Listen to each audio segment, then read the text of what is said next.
조갑제 TV 시청자 여러분 안녕하십니까. 2023년 1월 15일 오후 6시입니다. 저는 박정희 대통령 전기를 썼습니다. 13권을 썼습니다. 이 13권을 쓰면서 여기에 여러 가지 역사적 교훈이 있다는 것을 알게 되었습니다. 특히 11.6 사건이 왜 났느냐 하는 것이 이 책의 결론 부분인데, 11.6 사건은 간단하게 이야기하면은 김재규, 차지철 두 사람이 불화해서 생겼습니다.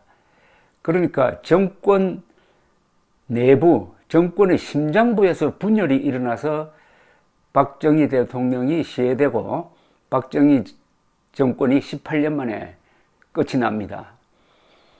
그 사건을 되돌아보는 이유는 요사이 윤석열 대통령의 측근인 장제원 의원이 지금 국민의힘 전당대회에 개입을 해가지고 나경원 전 의원을 반윤 우두머리라면서 공격하는 모습을 보면서 문득 차지철 생각이 났기 때문입니다. 박정희 곁에 차지철이 있었는데 윤석열 곁에 장제원이 있다. 그런데 이런 비교는 제가 보통은 하지 않습니다. 차지철이 워낙 부정적인 이미지와 역할이 많으니까. 다만 차지철이라는 말을 장제원 씨가 우병우 전 민정수석을 공격하면서 써먹었기 때문에 저도 장제원 씨를 차지철과 비교할 수 있는 일종의 권한이 있는 것 아니냐는 생각이 듭니다. 2016년 12월 22일입니다. 6년이 흘렀네요. 그때 국회 청문회에서 당시 새누리당 장제원 의원이 우병우 전 대통령 민정수석 비서관에게 한 질문은 일장 연설로 시작됩니다. 그는 우병우 전 수석의 행적을 설명을 하면서 선을 넘는 표현을 합니다. 장 의원은 돈 많은 마당발 장모의 허영과 치맛바람과 삐뚤어진 사비 사랑과 우병우 정인의 허황된 권력 욕이 합쳐져서 청와대에 입성하게 됩니다고 선포를 합니다. 장모를 왜 여기 끌어들입니까? 장모하고 우병우 씨의 민정수석 임명하고는 아무런 관계가 없습니다.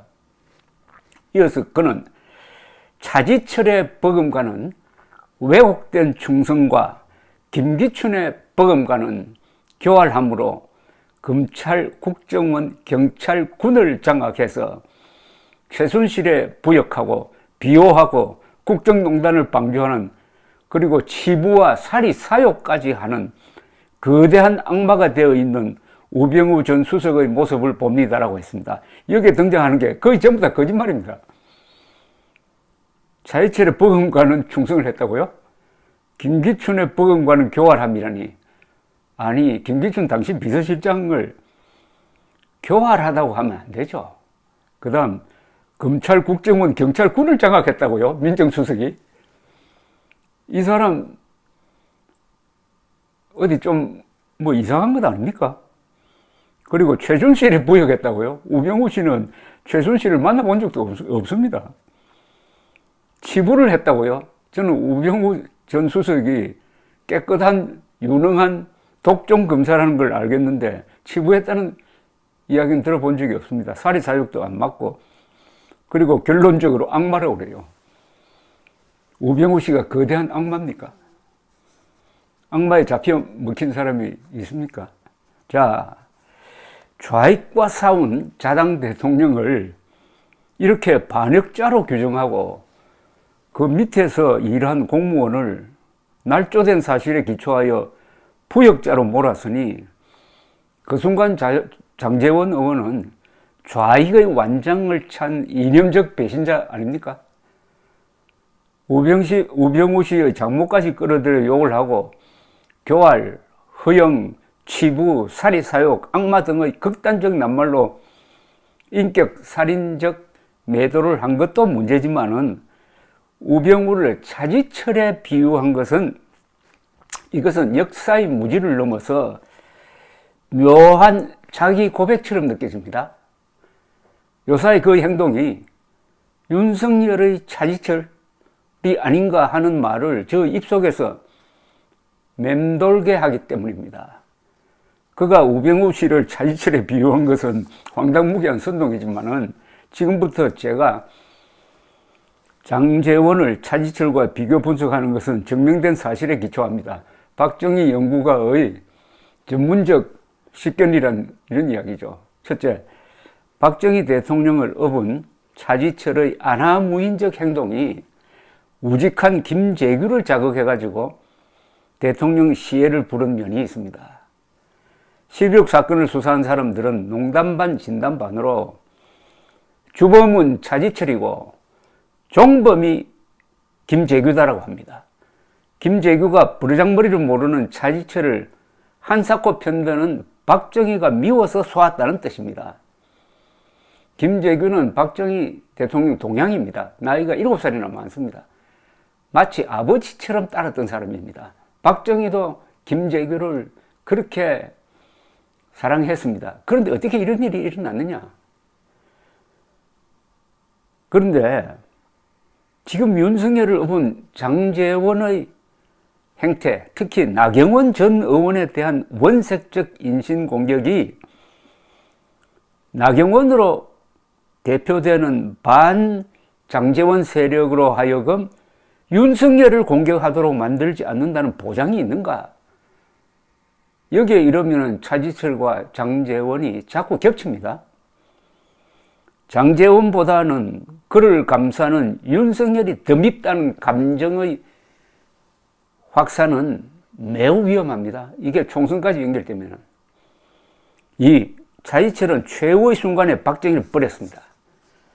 11.6 현장인 공정동 식당에 차지철 경호실장은 권총을 차고 가지 않았습니다. 그러다가 김재규의 기습 총격을 받았어요.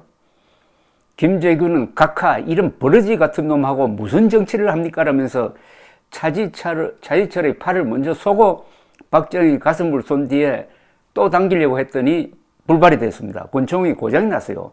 그래서 바깥으로 뛰쳐나갔습니다.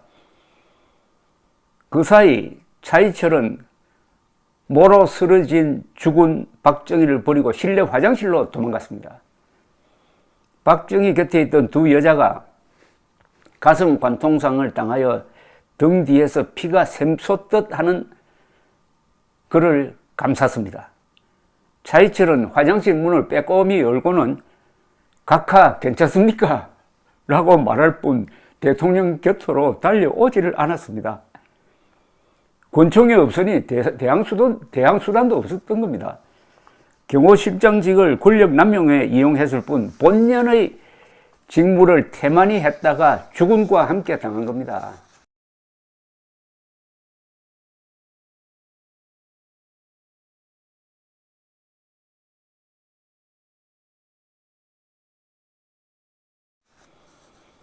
세태가 이상하게 돌아가니 박근혜 정권을 반역 세력시 하여 그 대통령 부하를 부역자로 몰았던 장제원 의원은 윤석열 대통령이 불리해지면 어떻게 행동할까요? 2019년 광화문 광장과 국회에서 문재인 정권을 상대로 한 투쟁을 앞장서서 지휘하였던 나경원 당시 원내대표를 반윤의 운두머리라고 매도하는 사람이 못할 짓은 없어 보입니다. 나경원을 반윤의 우두머리라고 매도하는 거나 우병우를 박근혜의 차지철이라고 매도하는 거나 같은 맥락입니다. 세 번째, 차지철은 박정희를 얻고 권력을 남용해가지고 당시 정권 핵심을 분열시켰습니다. 경호실장 사열식에 3군 참모총장들을 부를 정도였습니다. 지금 장제원도 국민의 힘을 분열시키고 있지도 않은 반윤 세력이란 유령을 만들어가지고 자신을 반윤과 처절하게 싸워서 윤석열을 지키는 돈키호테식 기사로 자리매김, 대통령의 신뢰를 얻으려 회책하니 전당대회가 난장판이 되고 있습니다. 차지철은 특히 김재규 정보부장을 인격적으로 모욕 주어가지고 김재규의 가슴에서 차지철을 편드는 박 대통령에 대한 역심이 자라나게 만들었습니다. 장제원을 싫어하는 국민의힘이나 보수 세력이 장제원을 편드는 윤 대통령을 불신하게 되면은 2024년 총선을 망치게 될 것입니다. 네 번째, 차지철의 월권을 방치한 박정희가 비극을 불렀듯이 장제원의 월권을 방조하는 윤석열 대통령이 치를 대가는 비쌀지 모릅니다. 장제원 같은 현역 국회의원이 윤석열이 미는 김기현 의원의 선거 본부장 역할을 하는 것은 전당대회의 공정성을 해치는 일종의 월권입니다. 정진석 비상대책위원장은 오늘 현역 의원의 당대표 선거 캠프 참여 자제를 촉구했습니다. 다섯 번째, 윤석열 대통령은 박정희 정권의 종말을 부른 차지철과 김재규의 갈등이 박 대통령의 야당 전당대회 개입에서 비롯되었다는 묘한 일치점을 잘 모를 겁니다, 아마. 1979년 신민당 전당대회에서 박정희는 강경파 김영삼의 총재 당선을 막기 위하여 김재규에게 저지 공작을 시킵니다. 차지철도 이와는 별도로 반 김영삼 공작을 펴니다. 세상에 청와대 경호실이 나와가지고 정치 공작을 했다 이겁니다. 그런데 김영삼이 결선 투표에서 이철성을 누르고 총재가 되자 박정희와 차지철은 김재규의 무능을 비판하고 김재규는 차지철이 회방을 놓아서 실패했는데 대통령이 자신만 질책한다는 불만을 갖게 됩니다. 만약 이번 전당대회에서 김기현 의원이 낙선하면은 윤석열 대통령은 누구를 원망할까요?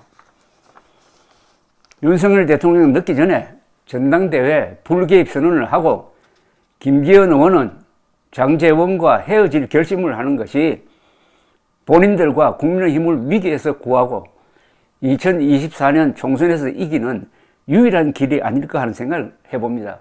그러지 않으면 장제원 때문에 윤석열 대통령이 크게 다칠 것 같다는 불길한 생각도 듭니다.